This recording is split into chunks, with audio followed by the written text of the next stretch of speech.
Bank of England Governor Andrew Bailey has become the latest senior figure to undermine Rachel Reeves' claims about the true state of the British economy.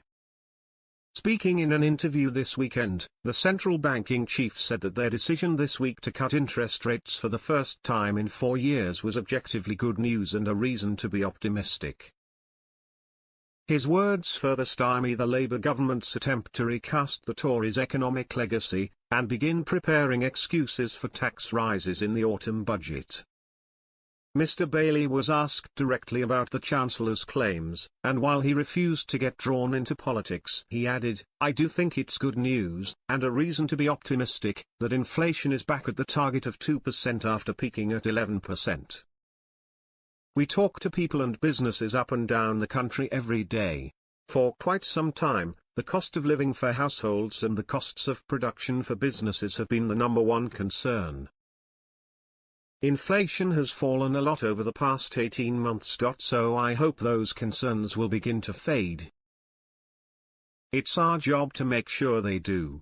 Despite Ms. Reeves, and her sums, being torn apart since she merged on Monday with the furious allegations about her inheritance, it's been reported Labour is planning on continuing to press the claim about the Tories' economic management.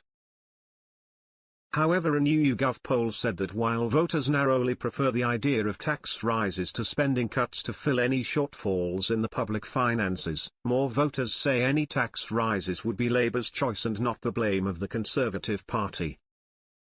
Today Shadow Chancellor Jeremy Hunt said he would have given my right arm to have had the inheritance he bequeathed to Labour. Mr. Hunt accused the government of rapidly transforming from the new Labour image they portrayed at the election, to an old Labour strategy of putting up taxes and redistribution. He condemned the government's decision to ditch road and rail projects, and AI investment, as short-sighted moves that will stymie economic growth.